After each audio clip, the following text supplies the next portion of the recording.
I had very interesting dreams tonight. And we're live.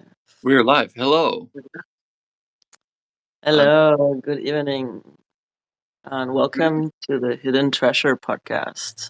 indeed. I'm Robert Julius, presently sailing under the moniker full of good ideas. Ahoy, Captain Obvious, and full of good ideas. I, I like it, maybe. So, uh, how's your week been on Substack? um, I'm noticing that the more I engage with Substack, the less I engage with Meta and Facebook, and it's nice. And the morning scroll Mm-hmm. ignites rather inspiration, creativity, and actionism, and is tending to radicalize my thinking, Beautiful. which I Yeah, find I find a good outcome. yeah. Substack like a meta Mastodon. I've seen people post as well on the stream like Substack is therapy. Yeah, Um, somehow, so that a lot of people have that feeling that it's healing to be on Substack after hanging out on like more I toxic platforms. Um, I feel like there's a lot of movement, connections happening, subscribers dropping in. I've posted a couple of pieces. mm-hmm. Um, And spontaneous life here and how there. does it feel? Is it like, Mm. okay, this is giving me enough dopamine to continue, or is it like, no, this feels aligned? Good question. I have a sense of excitement about it.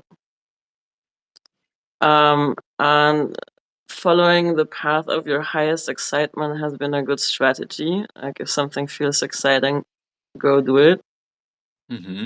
sort of thing. I don't know if that's the dopamine or if it's an excitement about it being aligned, but I just feel that um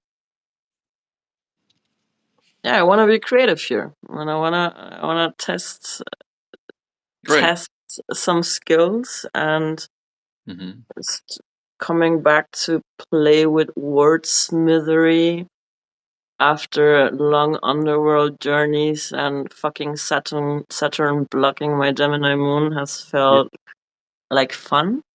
So it's Yeah. probably as well the dopamine. Yeah, but it's not only. It's not like if it's not only the dopamine, then it's okay. Yeah. I don't think it's only the dopamine. It is as well. It is as well because there's dopamine for it being a new thing and exploring the new thing and getting a new network and finding. I think also this finding a lot of resonant people Yeah. creates that excitement as well. Yeah. And it's also, I feel like it's easier also to reach out to the people and to actually reach them. And perhaps that's because it's early days Mm. and it still feels kind of like a village. Yeah. But also because one point of props for the platform is just the fact that there's no ads. It's not as draining.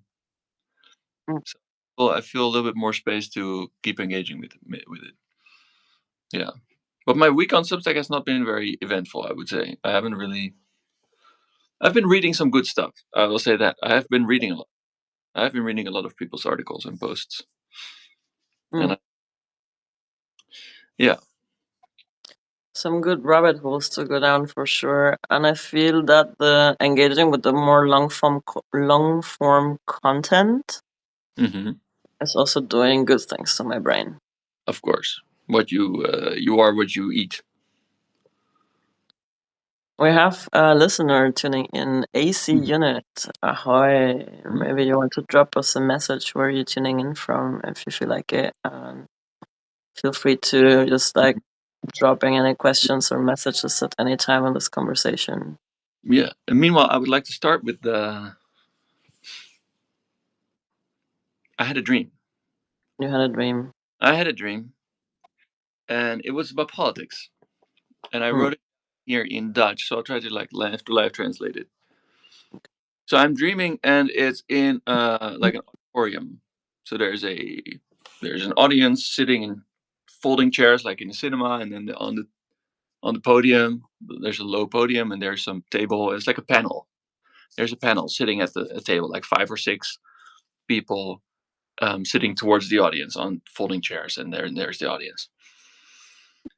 And in the audience, I'm recognizing some of these like American Republican Party talking heads and people like Matt Gates and all these kind of guys. And then on the panel, it's like Germans. They're like the AfD.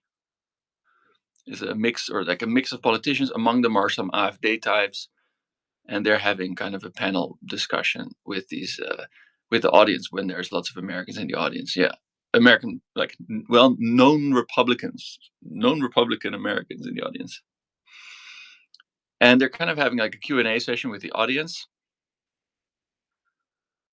And then there's this Indian looking guy in the panel, and I'm also just like, hold up, like, okay, I raise my hand, like, and this guy points to me like, yeah, what's your question? And I say, well, in this, to keep it very short, in elections, you make a decision about the future, and most of the future belongs to children, and children don't want all of this crap. They don't want all of this fascistic nonsense, regressive identity politics. They don't want this. And he answers, with some unhinged talking points about, no, actually we're protecting kids from like brown people or trans people or something like this. It's like, and I say, sorry, but all of this rabies fueled extreme right wing blah blah, I'm not even going to interact with it. And he responds to me, says, "Oh, but I know you, Robert Julius. Yeah, from Twitter. Yeah, you have all these opinions. You. If I mention your name on TV, people laugh at me. They don't take me seriously. Like, then anybody who mentions your name in a debate on TV is immediately disqualified. So why should I care what you think?" And my response to him is, well, I think that history will judge me much more mildly than it will judge your name. Hmm. And I'm there with my brother, and this guy says some. Then he responds with something else, like some other ridiculous thing. And then my brother's there with me, and my brother, he says like, "Hey, yeah, but he has a point there, doesn't he?" And I'm just like, I just turn around and I just walk away. I says, if that's so, this is where our roads fork. It's like, if that's your opinion, I walk away. At that point. I just walk out of my brother's life. Like, that's it. You can. I'm not doing that. And he sees me do that, and he joins me. He comes with me. He's like, okay, what? And he comes and he puts one hand on my shoulder and one hand on my heart. And as I'm walking, he like looks at me, underneath. You know how if somebody's walking away and you kind of try to put your face in front of them and you walk with them. Anyway, Hmm. he's doing that, and he says, "Hey," and I'm really like upset, like angry. And so we're walking, and now we're on the grass, and he says, "Look." Oh, and I said to him, "Look, I have a core. I have a core, and that's why I'm doing this." And he says, "Okay, if you put it like that, then I also don't want to eat animals anymore." It's like, "Oh, if you put it like that, then I also don't want to eat animals anymore." So he's like, "Ah." And in a way I respond with, "It doesn't really matter what you eat, although also," and I wake up. So what I take from this is that fascism is an aesthetic. It is merely aesthetic. That if you are for real, if you connect with what is real about you, this is about this having a core and having an emotional reaction and like caring about what you're saying, even if that means that you're ridiculed or that your opinions are against the mainstream, it is still an antidote against the lure and the charisma and the propaganda and the story of fascism, because it's just an aesthetic. Mm. So in this, I think this earnestness pokes through that little bubble of pretend power that fascism is presenting. And about this, that it actually does matter about eating animals, that there is a sense of like, if you have kind of a cognitive dissonance about eating animals and like having it, there is a sense that this speciesism that is needed to do it um, is like one of the building blocks of fascism. The ability to Mm. see something else. Oh, but their experience is lesser because their Mm. experience is that of a real person. So it's Mm. okay. And to so there, yeah, to sort of celebrate this illusion of separation as an excuse for, yeah, I don't know. I've been dreaming a lot about inequality and just that it's really a mission.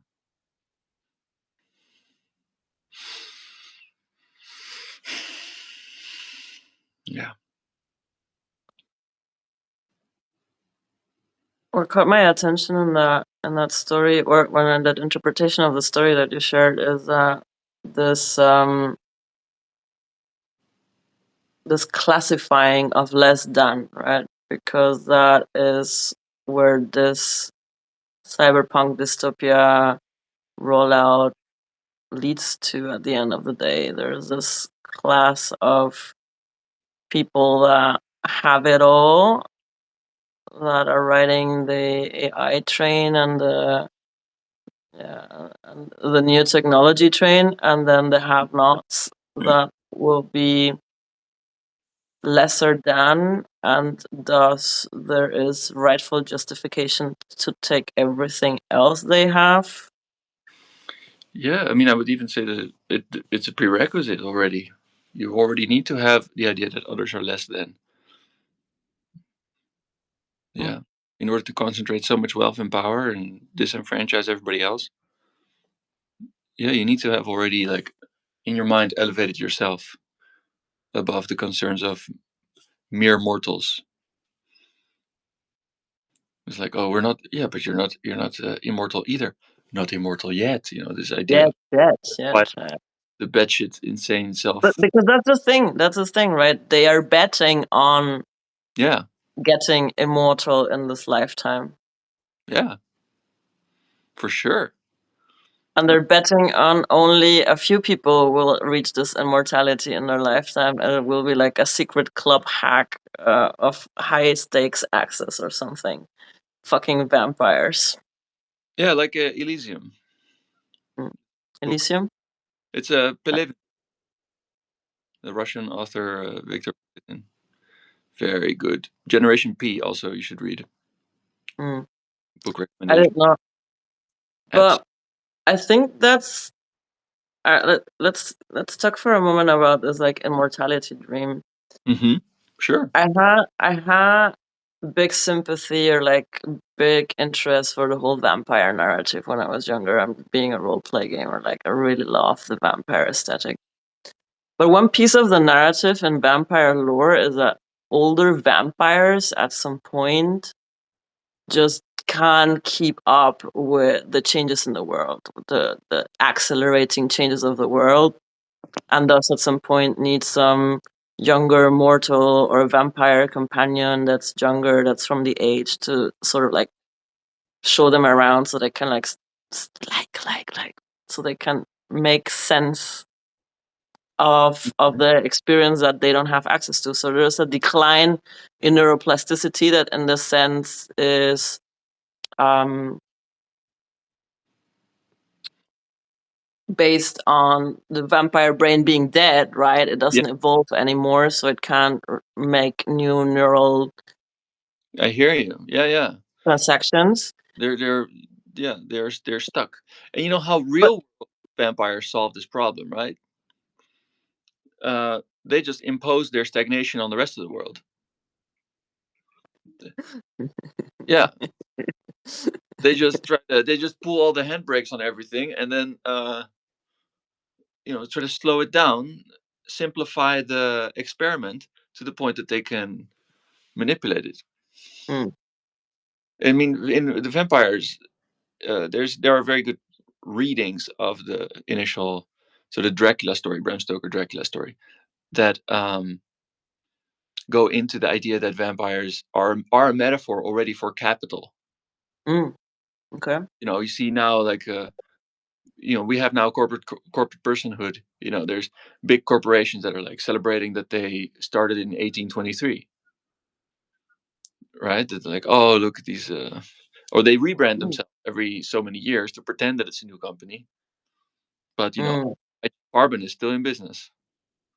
mm. And some of the oldest companies in the world are older than people, and they have as much power as any vampire in any story with the big castles. And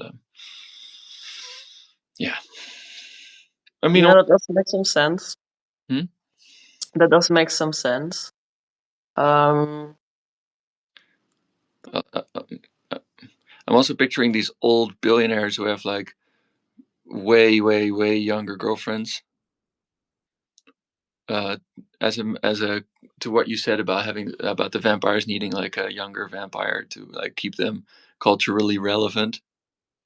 culturally relevant, unable to make sense. And I think Yeah, that even with AI technology, neural links, brain virtual link devices, whatever, that it's going to still be a psychological challenge to live for extended periods of time. They might be able to replace body parts and rejuvenate the body and work against body breakdown, but what about the mind? Like, can the mind cope living for 300, 500 fucking years uh, with and accelerating technology rates? and are tremendously powerful feudal overlord oligarchs the right population to experiment on, um, given the risks? Because what if it turns out that the psyche actually is not capable of holistically integrating that experience, especially because there are no role models for it, um, and the symptoms of the inability to adjust to that reality are born as consequences on the rest of the world. I mean, already we are. Yeah. We're gonna be in for an even worse ride if these guys live forever, then go mad and still have all of the power. Fuck. And revert to the strategy of trying to keep then the world I mean, I think that, caged yeah, in the reality tunnel they they, have grown accustomed to.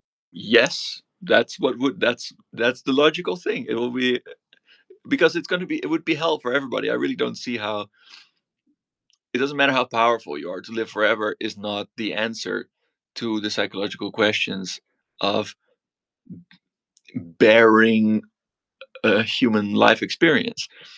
Even people who know how to lucid dream will eventually just stop doing it because it's boring and you don't get the message anymore from your dreams.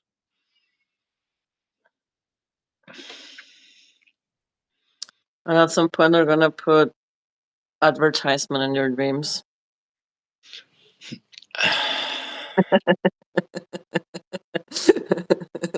Let's keep the news fair organized. Yeah, I mean, it's already happened on some, in some sense. But yeah, but that's just how do I take this dream? So you get these Republicans kind of coming here to legitimize the AFD. the German fascists. Well, that's what's happening already. Musk Yeah. is Musk is giving Alice Weidel a platform. Musk is rallying for the AfD. I don't know. I don't know. I think Germany has a bit more restrictions on what he can like give a party. He Yeah. cannot dump the millions on them like that, like he did in the US. Oh, he will try anyway. He's doing it anyway. You know, Yeah, for sure. Um, he can give everybody. He can give people privately. He can give people money, and they can do it. it's gonna be very interesting in Germany because we have elections now on 23rd of February, and the chancellor candidate Friedrich Merz, which is like a Kotzbrocken, like as libertarian as you get it, Mm-hmm. is actually flirting with the AfD. For And it's entirely possible that he might attempt to actually build a coalition with the AfD just because no other coalition will be possible if the election numbers go the way that the polls are hinting at. I mean, if Because that's they won't do a three-party government like the last time, and there won't be enough to do a two-party government neither with the Greens nor with the Social Democrats. So their only option, in worst case scenario, the only option to get a government running is gonna be the Christ Democrats in coalition with the fucking Nazis. I mean, he's repeating. And then we shall see how much Widerstand Not against because fascism the Germans will bring up. one of the things I read on Substack was somebody made a very good case for why West Germany should already be considered the original Nazi successor state that some people in the US government, together with the Nazis that they brought over via Operation Paperclip, had in mind. Yeah. Like, this is what they wanted to do. They wanted to make a Nazi successor state. They kind of wanted to, like, okay, no more Hitler, but how about we somehow leave the Nazis in charge of a sort of mostly disarmed Germany? Because that's what they really wanted. Um, but the political climate wasn't there for it, so they had to do it via West Germany. That, in a way, West Germany is still this, because almost all of the West German bureaucratic machine were former Nazis, etc. So, and then when the wall came down, West Germany absorbed East Germany. It wasn't like, okay, we reshuffle the deck. It Mm. was, hey, West Germany has a functioning bureaucracy. East Germany, with the fall of the Soviet Union, does not. Whoop, we just absorb them, and this is the reunification. Uh, yeah, and yeah, you know, there are some skeletons in the closet. There has been a lot of Nazis masquerading for a long while in Germany. Let's see what happens when the masks come off. I don't know. Doesn't look very pretty, I must say. It does not. It does not. But um, who had this election also where it was like going to be like that? France. In France, everybody thought, oh well, here comes Marine Le Pen, and it Yeah. was the left, the full, like the proper left, not even the Social Democrats, that won, because the Mm. people decided, oh, hold on, we don't want that. And if there's one place where people might actually decide to show up for the vote, in an attempt to prevent the takeover by Nazis, it might be Germany. I mean, I'm not. Well, yeah, that's happening for me too. I've not like the last time I didn't vote, and the time before that I voted for the fools because I am on the persuasion that we need to have fools in the parliament as well, that are able to just speak their truth. So I've been voting the Partei, which is a satire party. But this time I'm actually thinking of voting for one of the left parties because like the horror of having a right wing government and no left party in the opposition, and the left party split. So we have now two left parties. The left party and then now Sarah Wagenknecht Bündnis. Yeah, And it that's might just be a good thing because both are almost in or yeah, like are at this five yeah. percent. But she's I don't trust. This You sounds like don't trust Sarah? no. I don't at all. I don't at all. No, this sounds like undermining strategy. If I was if What you say, Sarah is a false uh, flag operation to yes, undermine the left? or at least I consider it possible. Yes, if I was if I was a CIA operative raised by generations of former Nazis who are all flying under the radar in the U.S. pretending to be the forces of democracy, I would split the left in a moment like this in order to make it even easier and even more inevitable for a right wing takeover of Germany. Steile These, Captain Obvious.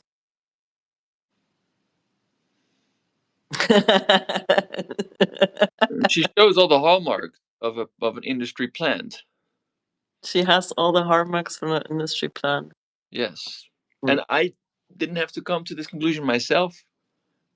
Again, I read someone who made a good case for it. On Substack. I think it was in Substack, or I can imagine it was in Substack. Not promising that if you look for it that you're going to find it. But look, Sarah Wagenknecht on Substack, if somebody wrote about it. Um, but there are articles about this thesis. It was not my it yeah, I didn't coin it. I'm curious to dig a little bit deeper into your dream, though, because you shared this moment where you were called out in the crowd, or you called in to ask a question, Yeah. and you were met with um, you're the guy that everybody avoids talking to because the moment your name is dropped, you're out of the discourse. So I Yeah. don't have to listen to your opinion. And I'm Mhm. curious what comes up for you about that, because I have the sense that this has to do also with the anxiety that you shared about Mm. this podcast tonight. Yeah.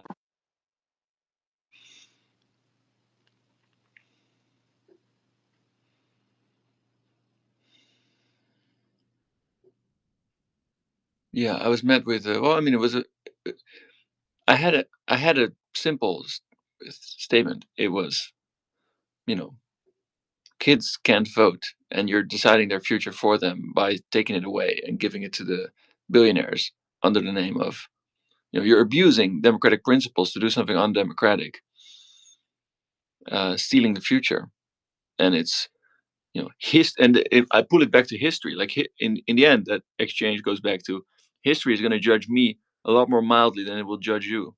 So you can make fun of my name, but yours is the one that's going to go down in history with the taint of this association.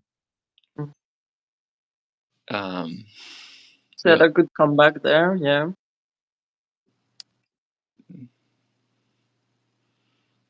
But being in a way, yeah, being mocked or not being taken seriously because my ideas are not what is popular or what is given space in the mainstream.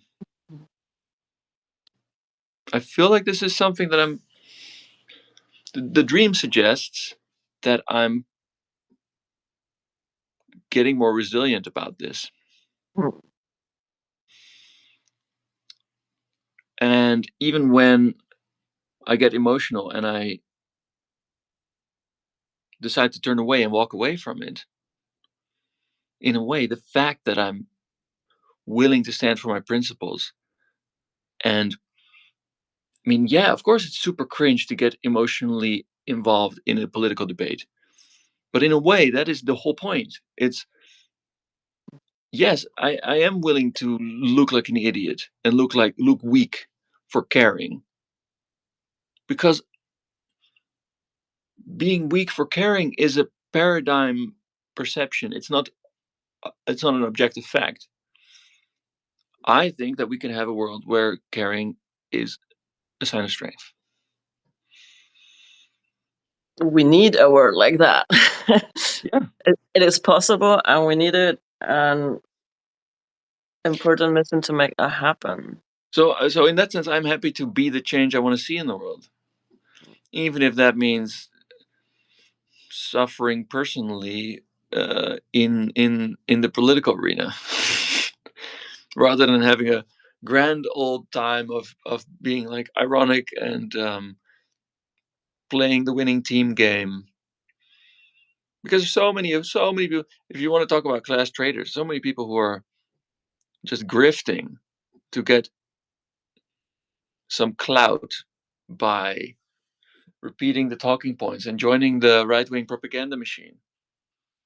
Yeah, yeah, history will absolutely annihilate them in the final judgment. Like what a well, or rather, just forget them. There's another bow I want to unpack about that, because it what's coming up for me is the topic I've been exploring this week in Substack as well. And if you bring Foucault into the fold, right, the Uh huh. declaring someone as mad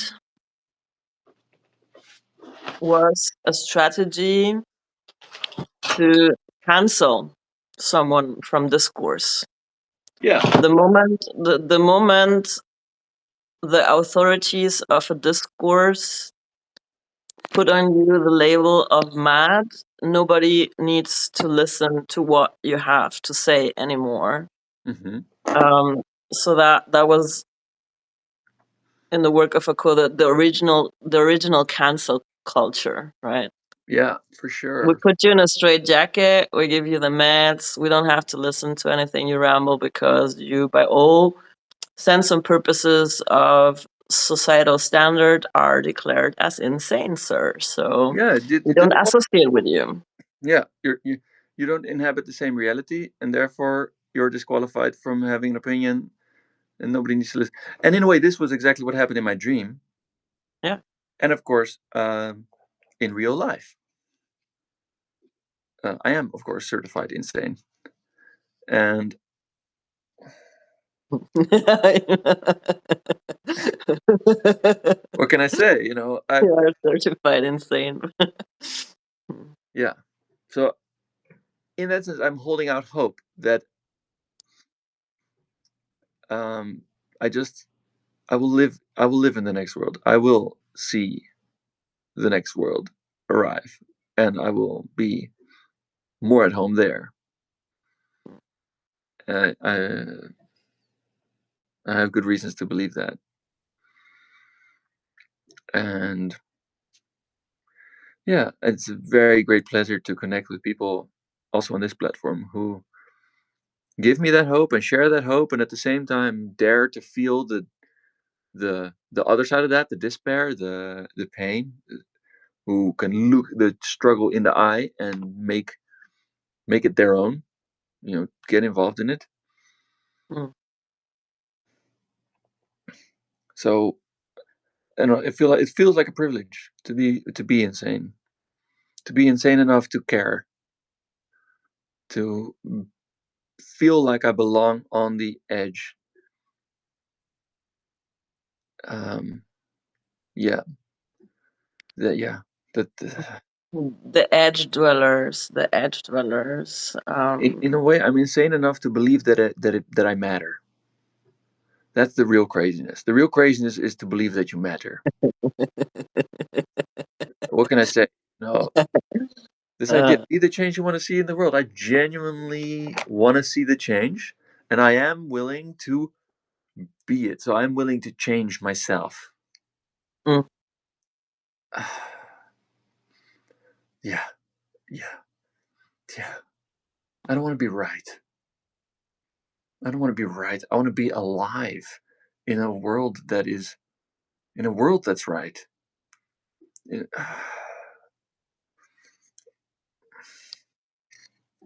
I know that's not the magical formula for a solution here. But maybe the time for the magical formula solution isn't here either yet. Maybe the magical formula is one we come up with together. Well, I don't know about the magical formula. I just believe that um, times of transition like this, where structures are crumbling, where um, the way and the rules of the game and the way we went about reality for a while just dissolves because everything is changing so fast, and we're just, this is my sense, we're just the very beginning of dramatic and accelerated change in many aspects of a complex multi-system, which is our social, economic systems intertwined with our ecological systems, and it's all in.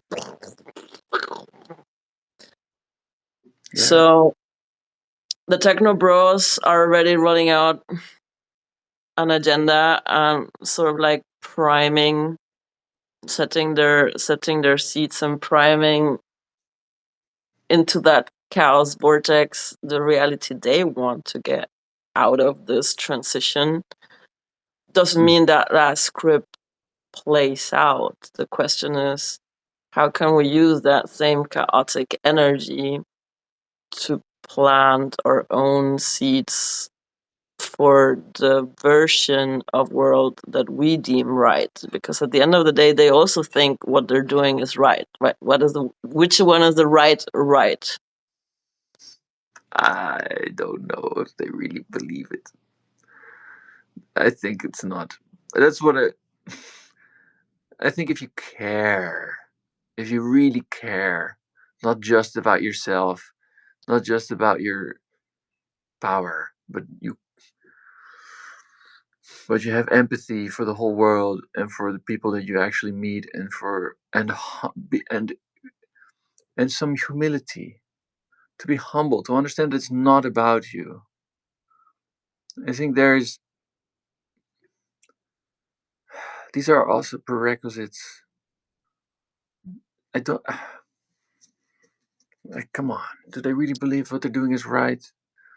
Well, the thing is, within their distorted reality tunnel, they might just, and because they don't have empathy and they don't have access to care, and they don't have this Right. broader scope of giving a fuck Right. But for the rest of the game world and the rest of the participants in the game world. true. They But think it's the right thing just but because they fucking can. But I it's just an other logic of operation, and within their logic of operation, it's the right thing. no, I get it. I'm like, oh yeah, it's also a um distraction to psychologize, because the real power is with the people. But yeah. That's the thing. The challenge here, like, even you could even imagine, like, why are we collectively as humans, as on a whole planet, all the species on this planet together, going through this experience? What's the point of this crucible? What do we need to learn? And in a way, I think precisely this, that we need to learn that we are powerful, that it does matter, that just because somebody is telling you the story that you don't matter, that Mhm. that you cannot abdicate responsibility for being alive and for being a co-creator. Mm. You need to have your own understanding, and you need to have your own relationship to the creative force in the world that, in a way, demands you to take responsibility and to share that responsibility with the people around you, and come together in community and change it. Change the world. Be the change you want to see in the world, not by yourself, not for yourself, but in collaboration and cooperation. And that's something we need to learn, because on some level there is a correct attitude that the next step for humans is to get off planet and spread interstellar, on an interstellar level. But in order to do that properly, and not to be the Borg, but to be in full diversity and in full cohesion and in a holistic way, that we are there as explorers, not conquerors, that we don't take the blueprint of colonialism and export it to Alpha Centauri. Yeah, man. Maybe also they got it right, and wrong. Space migration is not gonna be in metal rockets, but it's gonna be more like get your DMT ticket kind of thing. I mean, hopefully, but that's why, because in that sense, they are not the real game. The real game is us learning to take responsibility, Mm, us being finally faced with the consequences of abdicating responsibility for self-governance. Like, mm. this is what happens when you let somebody else do the ruling. It's about Eventually, sovereignty. yeah. So we cannot abdicate responsibility for that sovereignty. We can no longer afford as a species to project outward our own Mhm, power. We have to integrate it. mhm. And there's something interesting you said there that is kind of still reverberating in my mind. Um, be in right relationship with your creative power, with your creativity. Right. Yes, and that's So cool. the circuit 2 and circuit 6 axis Mm-hmm. of being and claiming to be a magician is, I think, exactly that. Is this I get access and into Yeah. a positive and conscious relationship to my creative power, and I anchor in my sovereignty and in my will to wield that power. This And is then this important. means that I have responsibility for my creations and responsibility for what I'm doing with that creative power, what I'm doing by tapping into my imagination, what I'm doing by Mm-hmm. wielding the words I wield. Mm-hmm. Yeah, and it requires the emotional sovereignty, because that's how you can use that power in service. Because you are enough, you are satisfied, you are there, you're responsible for your own. For you're responsible. If you are in lack and you feel like the world owes you that you get to feel okay, you might use your power to in selfish ways. And the second thing is that when people get all this power projected onto them, which I think becoming like extremely wealthy is a physical manifestation metaphor of Mm. getting all this power projected at you, there is no way to be in right relationship with that much power, because there's simply no space to contain it, Mm. Oh, interesting. especially in a like emotionally immature person. Yeah. It's like, that like again. Oh. An egregore, right? These people become a projection, a projection scape for a collective Right. egregore that they themselves cannot contain. So at some point, if they're not really grounded in their own emotional sovereignty Mm-hmm. and wielding their power from there, they might get taken for a ride by the egregore of the collective projections of power and And it did it, whatever and it was already. forces we imagine upon these people, no? Yeah, exactly. And it was already disowned power. It's already alienated power, because it's already Yeah, extracted from you through the capitalist system in the form of alienated labor and money. So there is no way to take responsibility for that kind of power. And we know but from it's also the. alienated because it's the projection of the people that are not owning their own power. So there is also this twisted disempowerment that gets projected onto them, Mhm. which Yeah, cor- exactly. corrupts that Yeah. egregore So, they so in a are way, being subjected so to. anybody who we try to give power to, and this is why power corrupts, because all the power that you can give away is a poison pill. Yeah. They'll anybody who accepts the power, if especially people who seek out the power, they are just basically inviting in demonic possession, just just by that act. And yeah, politics, it's and this is why it makes sense to include a view of what's happening on the political landscape and in the collective cultural mind as a spiritual battlefield, because then you have a real sense of the powers that are in play, the psychic forces.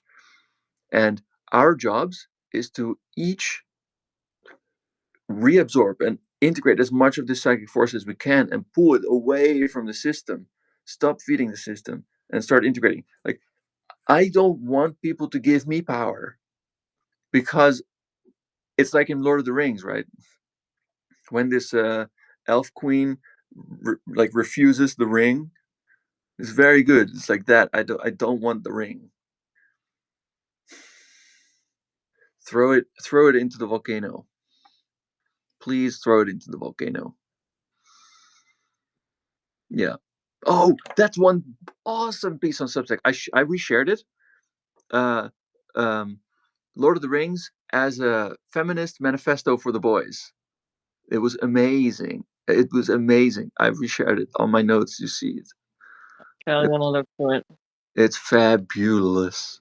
It's one of the things that gave me hope. It's one of the things that remind me that at the end of the Lord of the Rings, fellowship destroys patriarchy and The exploitation tyranny. and tyranny. Yes, and the tyrant isn't happy. The tyrant is completely possessed and destroyed by power. You know, And does, you can see that already sometimes in yeah. Mr. Musk. I think that this all is getting over his head as well. his, his ketamine habit, and I was like, I also empathize with him. I empathize with like what a when you read like or reports of people describe like how what experiences they had of his childhood and stuff. It's like he didn't have a chance. There's also like forces beyond his control. So that's another reason to have me thinking. All life is a stage, and the game of life and the theater of life is to that we all take part in learning something together. And yeah, that's I'm more than happy to play my part, but I don't want to play more than that. How do you know which one is your part and what would be more than your part? Yeah, I think more than my part would be like power. Like my part, I'm happy for my part to be this. Like if you have a big mouth, you should use it. That's already power too. Like if you have a big mouth and you use it and you have a following and you know how to wield the words, you know how to craft the spells, you know how to make your words enchanting, that's a lot of power. Yes, but it's merely a lot of power. But I don't want to use it to then create it or use it in order to get more power for myself. It's like I simply want the amount of power that befits me. That is not about self. It's like you get a lamp. You get a lamp with a genie. There's no wishing for more wishes. Mm. So I'm not gonna try and somehow make me and there's no wishing for immortality either. Remember this is the so the people who strive for immortality and more power, they are enchained themselves to their Yeah. power. It's a dangerous game. Yeah. So I It's this a is what dangerous game. This trying to escape death, trying to beat death. I've been seeing it also in another magician friend that has a cancer diagnosis right now. With all means necessary, he's hell bent on conquering death now. And I think there is a lot more power into the surrendering to death, into the befriending that death will come, and then just like hope her kiss will be sweet. Yeah. And if you do surrender to that, it sets you a bit free. This is another post I read somewhere that really resonated this week. That fully embracing the possibility that at some point in this dystopic game world that's running out, if you decide, to play the revolution game and do something about it, if you embrace the fact that at some fucking point you're just gonna die, they're gonna kill you, or you're gonna die, or whatever. For sure. But until then, until that moment comes, you're Mhm. really free and empowered to do whatever the fuck is necessary Yeah, that it can do. and exactly, and in a way, that's maybe that, and that comes back to the dream, where this guy's like mocking me for being an unserious personage in the public discourse. It's like, no, I'm done hiding from that, or I'm like I'm ready to show up. I'm ready to show up as myself. I'm ready to let my mouth run and find out what's coming out, because I'm not afraid of, because I'm no longer trying to be received a certain way. In a Mm. way, I've finally given up on performing a role that would go well with it. Yeah, yeah, yeah. In a way, I've really given up on the status quo, and I don't want to perform in it. And I'm really ready to sacrifice my pride and and just and just give it all I have. Just give it all. Just give it all I got. Yeah, and it's Full gonna. on shit posting. Yeah, it's gonna be the only thing. It's gonna be the only thing that'll be enough. And if it's not enough, I don't. There's no other way. There's no other way. Um. I have a bit of a story around that. So like Mhm. I feel I'm getting there as well. Just embracing the jester, embracing the fool archetype, embracing that what others would call mad. Um, and I think most of me is on board with it, and I feel also okay. Let's just show up. Let's just delirationem to ambive. But there's a part of me that's still, oh my fucking god! Like if people don't take me seriously, or like can't take me Mhm. seriously, what I say and what I'm putting out there in my all unhinged version of self. Mhm. Like, will they take me serious as a guide? Will they hire me? Can I build an existence upon that? Can I maintain Yeah. self-employed if the discourse puts the okay, this woman is just insane label on me? Yeah. Um, will will there be will my words transmit the wisdom that I can offer as somebody that's offering themselves as a guide? So there's existential questions to that, and because there's such big power in this exclusion, in this original cancel culture exclusion Mhm. of the mad ones in our society, right? The moment you leave the Yeah. realms of Yeah. But Discord, the moment you leave the map, yeah. But um, let's. There's a little bit. Let's go back to what you. It's about. Hey, I want to be taken seriously, because if I'm not, you know, will I have a livelihood? I think let's not put stuff over that. I think that in that sense, it's just that I don't have to worry about this. This is giving me permission. And this is something that I can report from there, just to let you know that this is the intended result of having our existence be dependent on money. This is the corrupting influence of money. This is why it's so difficult. This is why it's so tempting to believe that you're not powerful.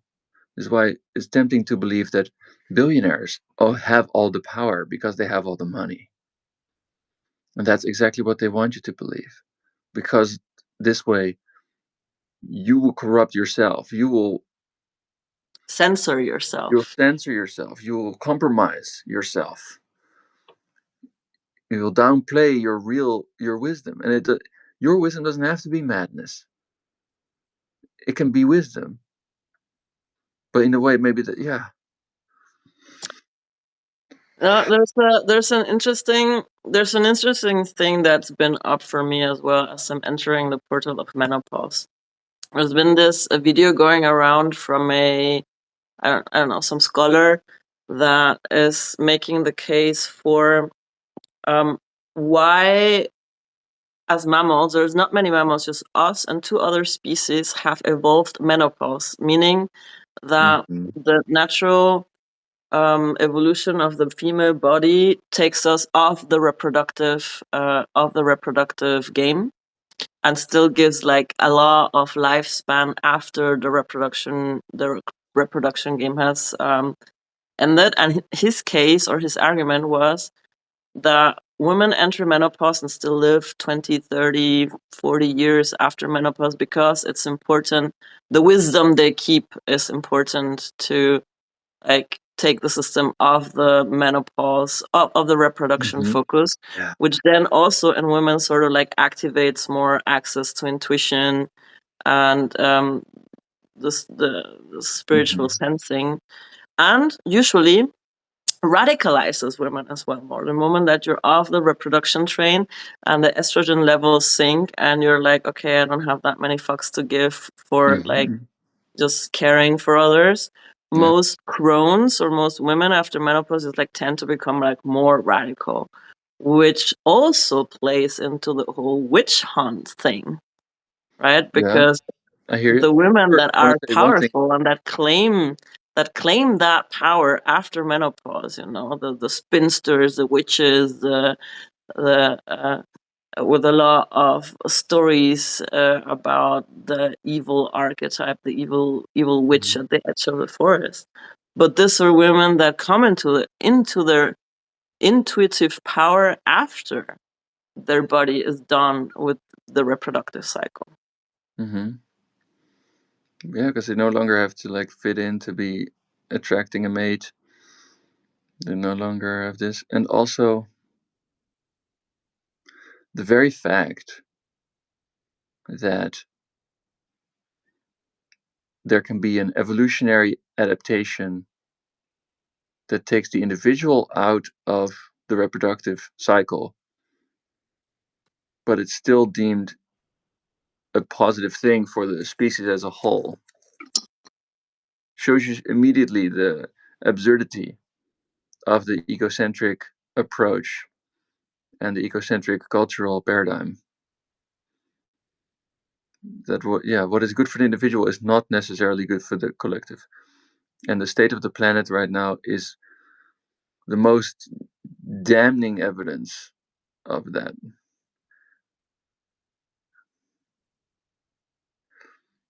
Yeah, yeah, and indeed, yeah, the intuition and the power of stepping out of the societal mainstream cultural paradigm. Indeed, the witch hunts. Like the only reason we had who did the witch hunts? Who did the witch hunts? It was the patriarchy. You don't see witch hunts in holistic societies. You don't see witch hunts. You only see witch hunts when there is great inequality. You see witch hunts in feudalism. You see you see witch hunts now.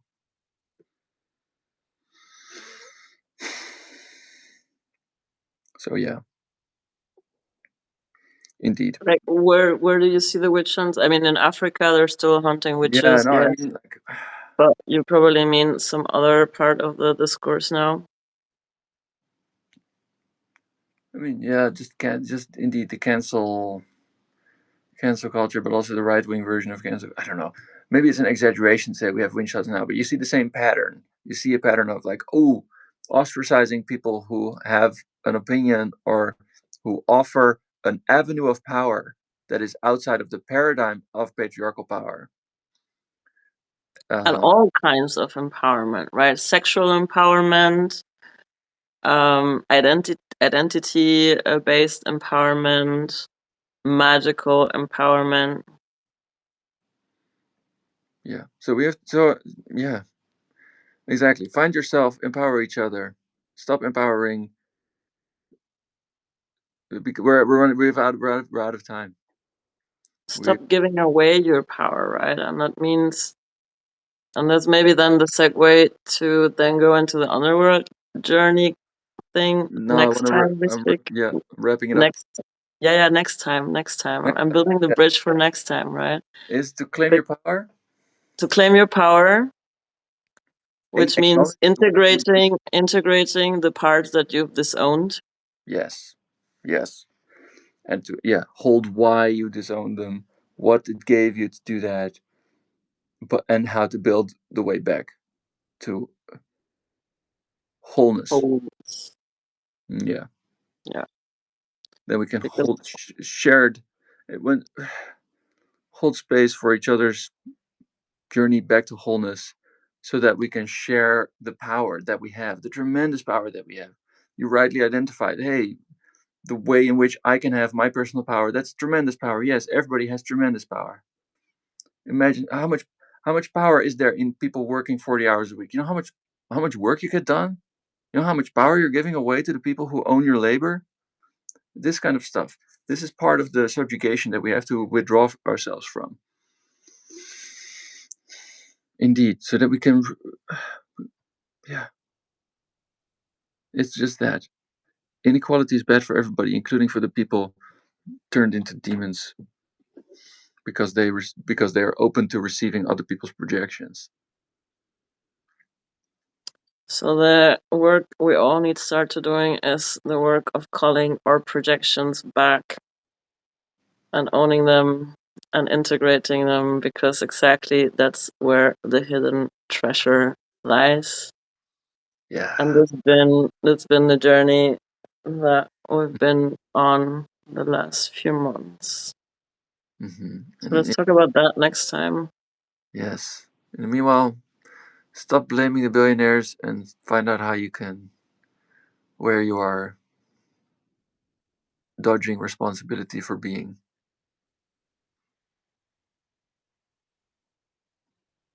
Own your shit. Own your shit. Thank you. Thank you for listening to DM and AC. Wherever you are, let us know how you received our jam, and see you next week. Captain Obvious. Get them out.